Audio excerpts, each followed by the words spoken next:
What's up, everybody? Welcome back to the most awesomest homesteading channel on the planet. It typically doesn't have anything whatsoever to do with homesteading off the grid. This evening's video, which includes some amazing stories, one of which backs up and confirms one of the stories from the very last video we had, because we have another witness to the same event off of Highway 22 down in South Carolina. It's amazing. It's brought to you in part by totally awesome Beaver carts. In the video that's going viral that just hit 1 million views, I made reference to that, and we had about a dozen people say, "Oh, totally awesome Beaver carts, checks in the mail." Hey, it's Beaver with a V, not Beaver with a B, and I'll give you what you want. Yeah, they're one of my sponsors. These carts are awesome. And I'm going to put the link where you can get one in the description box below.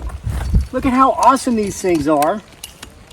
They fold right up, they come fully assembled, and you can fit them in the trunk of your Prius. Not that I have one, but it sounds like you do. All right, now let's get to the stories for the people who are more concerned with the facts and not cynicism, doubting, and hating. All right, so in the last video, we got a story from a guy named John out of South Carolina. He saw a triangular ship with lights on each of the 3 corners, and he shared that experience with us.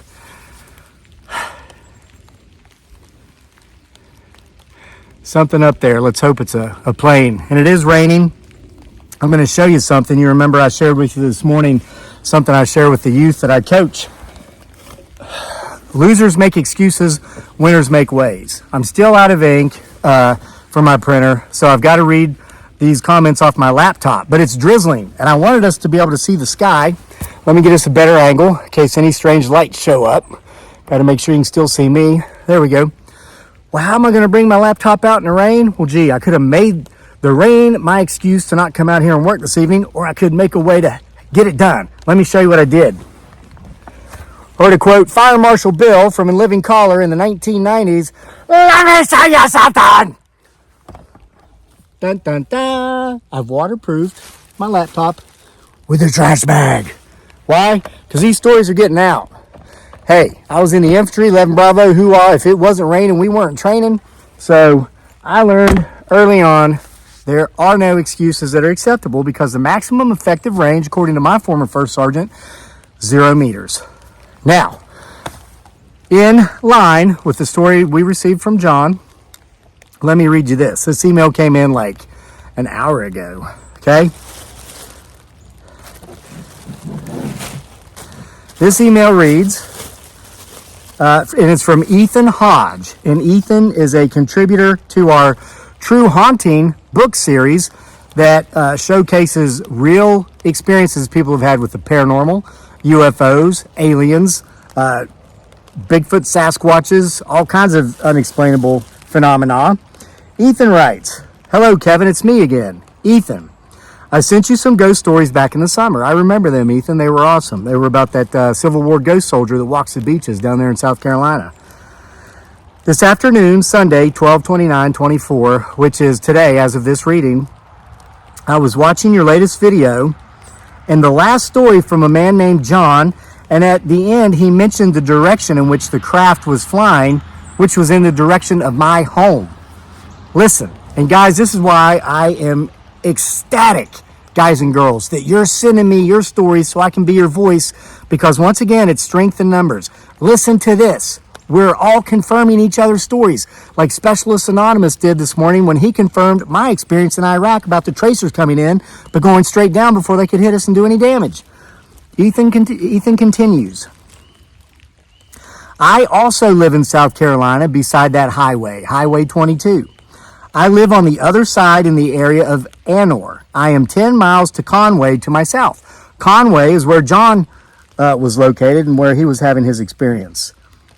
I also remember, Ethan says, stories that were mentioned on our local news of that triangular craft with the 3 red lights on the corners and the white pulsing in the center. I had some friends in my area of Anor say that they saw the craft the same night and then some again a few nights later. Multiple witnesses to the same event, all coming together on the most awesomest homesteading channel on the planet that doesn't have a dagnab thing to do with homesteading. Homesteading off the grid in Crazy Lake. Okay? Ethan says, I have seen some weird lights at night, but brush them off as airplanes because planes fly directly over my house to get to the airport at the beach. So I never thought any more of them till all the drones, OIDs, UAPs, UFOs, which got my gears going, and then you started with your videos, and that really made a difference. Well, I will keep this short, keep up the videos and books, and you have my permission to tell about this email in a video, if you choose to. Have a good afternoon, and eyes to the skies. Thanks, Ethan Hodge. Ethan, thank you for sending us that story to confirm John's account from just this morning. Folks, it's working. It's working. See, this false flag event that Dr. Greer and all the talking heads are saying is coming is not going to come. The false flag is the buildup to the false flag that's not going to happen. So when it doesn't happen, the powers that be are going to be able to say, see, we told you those people were cuckoo for Cocoa Puffs. Why, they were sending their stories into that Crazy Lake dude at Homesteading off the grid. He doesn't even homestead. All he's got is some quails. I'm calling it, brah. I'm calling it. Let's continue. Here's another one. From a gentleman named Daniel. He already has won my heart because that's my son's name. He writes, hi, my name is Daniel. I too had an experience with sleep paralysis. I was born prematurely with birth defects. Sleep paralysis is not part of my disability. One night I was watching TV and tuned into a Yule log channel showing a log on a crackling fire. You could hear the crackling sounds. I had a lazy boy recliner and decided to lie back and fall asleep. As I lay there, I heard what sounded like an evil giggle. The next thing I knew, I could not move. I tried to yell out to Jesus, but I couldn't. My tongue would not move to utter words. I was not scared and did not see any entities in the living room, but I heard something, and I believe that the evil giggling came from the TV like a poltergeist, similar to the movie. As I lay there for it to pass, I cried out to Jesus from within, and I'm guessing about a minute passed. It went away, and I regained my ability to move my body again physically. After this incident, I was fine, and it has never happened again. All right. FYI, this is totally unrelated. I gotta wipe my nose. Trigger warning. Yeah, we have people actually lose their crap if I do that. Just as they do when I sip my coffee. They tell me to drink coffee on my own time.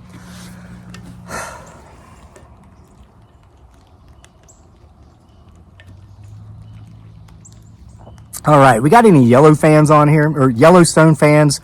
My wife and I, since it took 2 years to get part 2 of season 5 out, we've gone ahead and we've started watching season 5 all the way from the beginning, so we'll know what's going on when we get to the second half of season 5 because we forgot a lot. But Daniel mentioned the movie Poltergeist. You remember that from the 80s? Who's caught this? I caught this. What Gen X movie buffs have caught this? So there's this evil woman in season 5, and she's a carryover from season 4. This tiny little blonde woman. She's like in her 70s, and she's supposed to be all mean, but she's as cute as a bug's ear, so it's hard to view her as being mean. But she's supposed to be all mean, and she's trying to destroy the Dutton family. And in season 5, she ends up losing because, of course, the Duttons put their land in a conservation easement. But anyway, you know who I'm talking about, right? She's all mean and do this, sue everybody, do this, do that, as Borat might say. Well, in the show, her name's Carolyn. She's the old woman who was the medium in the movie Poltergeist, of which the main character, the little girl, was named Carolyn. Who caught that? I did. Taylor Sheridan had to do that on purpose because he's got a sense of humor. And FYI, you're allowed to have a sense of humor, folks, and still take your content seriously. I get that a lot, too. Oh, I thought you were serious about this UFO stuff, but you make too many jokes and you're too funny. You can't be serious. Trigger warning.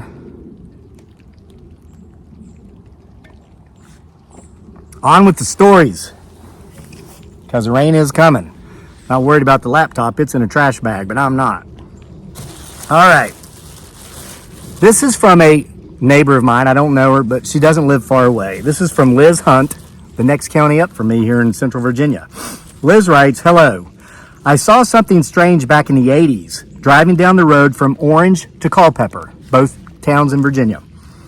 It was daylight, but getting into the late evening, and it was near Woodbury Forest School, a very pricey private school up north of Culpeper, heading towards D.C., Northern Virginia. I was driving, and a ring of fire came down toward my car from the sky. It looked like those rings the lion tamers used in the circus that are on fire, and they make the lions jump through them. It came in at a low angle toward me and didn't make a sound. Then it just disappeared right before it could hit the ground. Never seen anything like it before or since. I did 4 years in the Air Force working on the flight line, and I've seen just about every kind of aircraft there is, but nothing like this. Liz, thank you for your service. It was about 100 to 200 feet wide. Hard to say how big it was over a large cornfield next to the Rapidan River. Very strange. Never could figure out what it could have been. Again, and this is going back to the 1980s. So this stuff's not new. The powers that be are trying to make it look like all this new stuff is just that new. And when this big false flag event does not happen, because this is the false flag, the build up to the nothing burger, they're going to say people like Liz are nuts. She's not. She saw what she saw. All right. Now, here comes this one is super duper. And it comes from a gentleman named Greg who wants me to keep his last name anonymous. So this is Greg. And Greg is one of those folks who sent me a 3,000 word long story. He didn't get butthurt when I said, hey, shorten them to 1,000 words or less. He went back and edited his story and got it down to approximately 1,000 words. Greg, thank you for that, because now I can share it on this platform. And folks, this is an incredible story. Greg writes, trigger warning. He didn't write that. That was me. Okay, Greg writes, my name is Greg. I would prefer to leave my last name anonymous due to how badly I have been treated by others over this encounter. And folks, this is your safe space. Okay, don't come here and rock. Come here and share your story with me, and I will be your voice. And we have a zero tolerance policy on this channel for bullies, cynics, and all other types that were hurt by somebody that wasn't us, okay? Greg says, you have my permission to share it. This occurred approximately 1990, long time ago. I was about 40 years old at the time. This report has been shortened as much as possible as per your request to do so. So see there, Greg he went back and he shortened it up. I was driving on a road in Homesteading, New Jersey at 12:30 a.m., just after midnight. Approximately. I was the only car on the road. This road is very long, flat, and straight. There was an open field on both sides of the road. On the passenger side of my car, I saw something pass over the field. I thought it was a helicopter, but there was no sound. Although it was black, I could see it because of the full moon brightness of the evening, plus it had 3 flashing lights. The moment I saw it, I slowed down to stop. My brake lights must have caught its attention because it immediately came after me very fast, and I began to speed away as fast as possible. It closed a gap of about a quarter of a mile and was directly behind my car in about 2 seconds. It was only 1 car length behind me. It was slightly smaller than the 2-lane road I was on. It was at this time I could clearly see in my rearview mirror that it was a black triangle. I was traveling, running away in my car as fast as the car would go. The UFO then came along the driver's side of my car door and was glued to that position. I slammed on my brakes, and to my amazement, the UFO did not pass ahead of me. It remained in the same exact spot in relation to my car. This is why I stated that it was glued in that position. I slammed on the accelerator, and again, the UFO did not fall behind me. It stayed glued to that same position alongside my car. What reflexes this thing had, or what reflexes the driver of the craft had. I reached a point in the road where there were some trees on both sides of the road, and I felt safer there because I thought it couldn't fit under the height of the trees, so I pulled over. I was no longer afraid. I do not know why I was no longer afraid. Up until this point, my knees were shaking from fear. However, by the time I pulled over, I was no longer afraid, and if anything, I was fascinated. The UFO stopped along that same glued spot at the driver's side of my car, but due to the trees, which were about telephone pole in height, it had to stop much lower to the ground than it was during the chase. And I was wrong. It did fit under the trees. The center of the craft was now low enough to the ground that if I had walked directly underneath it, I could have jumped up to touch it. I'd say the middle or the center of the craft where the lights were had stopped at about the height of the rooftop of an average single-family ranch home. There was no sound whatsoever, and I shut my engine off to make sure of that. There was not any electrical interference with the radio, the headlights, etc. At that point in time, I had not yet seen or heard of triangular craft, but over the years, I've seen many photos and videos of exactly what I saw. It had 3 flashing lights, which were not quite located at the points of the triangle. The lights were about 3 feet to the right of the triangular points of the craft, so a little bit off of the points. I opened the door and got out of the car. I avoided the center of the craft because this thing was definitely anti-gravity, and I suspected it wasn't safe directly underneath it. So I walked around the perimeter of the craft. I stood there looking up at it. The lights attracted my attention because they were very not airplane-like. They were not strobes. In fact, they looked like incandescent white filaments inside a clear glass U-shaped globe. The globes were about 4 inches wide and about 12 inches long. Each light would go on, then off, then the next light would go on, then off, then the next, etc. I was standing there looking at this UFO for probably a total of only 2 minutes. No other cars ever came during that time. I instinctively knew this would end when another car drove down the road. The lights were bright enough to see the entire bottom section of the craft in great detail. I was directly under one of the edges of the triangle. I have a photographic memory and I have not forgotten a single visual detail. I would give anything to sit down with a sketch artist. The entire craft was a patchwork of square, rectangular, and triangular sections. The patchwork of square, rectangular, and triangular sections looked like so many of the graphic novel and sci-fi movie depictions of futuristic spacecraft that I'd seen over the years. I never did anything more than simply stand there looking up. I kept my arms at my sides the entire time with my head looking up. I remember thinking, stay on your best behavior. This could be a first contact situation. And to be honest, I also thought the wrong move could cost you your life. I only moved my head to look at the 3 sides of the craft, as each of those 3 lights lit in clockwise rotation. There was never any sound or movement of any kind. The way this encounter ended surprised me. The craft moved forwards toward me and back just a few inches 3 times.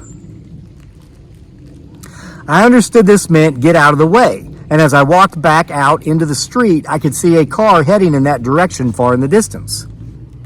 As soon as I cleared the craft, it slowly climbed above the treetop and slowly went off in the field on the left side, the driver's side of my car. Again, no sound. I remember feeling disappointed that this encounter had ended so soon. I got back in my car to head back home. As I drove away, I could see the UFO far out in the field, getting smaller and smaller in the distance. By the time that other car arrived, it was gone. I drove home. My family was asleep. I wrote everything down on paper and also committed everything I've just stated to memory, being very careful to never embellish it in any way. I was very disappointed to find that nobody ever believes me. Hey, Greg, we believe you. I believe you, and this audience believes you. They either think I'm embellishing the story or that I obviously hallucinated, which is very disappointing. It is disappointing, but Greg, that's not what we think here. There is one more important detail. Although I remember the exact time because I looked, I do not remember the exact date. I generally state this happened in 1990, but I only remember that it was summertime. It was very warm, my car windows were open, and it was approximately 1990. I truly believe, almost like I know for certain, that the entire point of this encounter was a case of, so you want to look? Okay, have a look. I also believe it left me totally unscathed. No illness, no abduction, no lost time, due to how I behaved. For example, I had a disposable camera in my car. Now, of course, this was back long before iPhones. and this was to use in case of an accident. But I instinctively knew not to try using it. I'm going to tell you something about that here in a minute. I am also absolutely certain that it or they knew that I knew this encounter would end when another car came. The way that it warned me to get out of the way when that other car approached left me with a distinct feeling of two ships passing in the night. I am grateful for having had that experience. I no longer have to believe because I now know. Thank you for your time to read this. Sincerely, Greg. Greg, thank you for sending us your story. Thank you for going back and editing it down.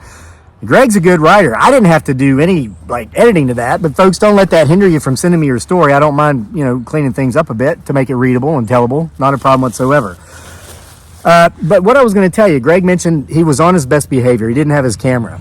The video I made about when my wife and I saw this thing the first time, we both fell ill for 3 days. Then I saw it the next time by myself. I fell ill for 3 days after that. A lot of the naysayers, the cynics, the people who have never won in life and don't because they just don't know how. They say, and you didn't have a camera on you? Oh, where's the videos? Where's the images? There are so many images and videos of these things all over the internet right now. They're flooding the internet for one thing. And number two, some of the most amazing experiences I've had with anything in regard to the unexplainable have been the times I have not had my camera. Makes me wonder, do whatever these things are, do they know we're not armed with a camera? And number two, like in Greg's case, do they appreciate the fact that we're being respectful enough not to get in their face with the camera? I know that our society has slidden way down the gutter with these phones and cameras everywhere. By that I mean 30 years ago, if you saw somebody getting attacked on the street, somebody would step in and intervene. Now, if you see some innocent bystander just getting attacked by a lunatic on the street, everybody pulls their cameras out and just records it, hoping to get the next viral video on social media. That's disturbing and it's disgusting. It disgusts me. How much more might it disgust those of higher intelligence than us? So folks, there you have it. Continue to send me your stories.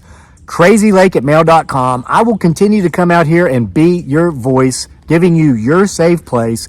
If you want me to keep you anonymous, let me know. I absolutely will. Like Greg, if you just don't want your last name out there, let me know. I'll absolutely not put it out there. And folks, soon to be back by popular demand, I will be putting back together the True Haunting series because this is the only way we're going to get all these stories out there. For every story I tell, there's 10 I haven't. So we're going to put them together and we're going to put them back. I guess True Hauntings Volume 6 will be next. I'll let you know when it's out. Thanks for your time. Thanks for being here with me at the most awesomest homesteading channel on the planet that has nothing to do with homesteading whatsoever. And again, I'm going to show you my totally awesome beaver cart, since the critics and the haters and the naysayers want to act like this is, hey, let's give them what they want. Yeah, brah. I'm an Amazon associate affiliate marketer, and I appreciate all of you who go through my links to buy your products because you pay for my family's groceries, gas, and all of my utilities every month. I'm only successful because you're here to watch me and you're here to support me, and I can't thank you enough. See you for more next time.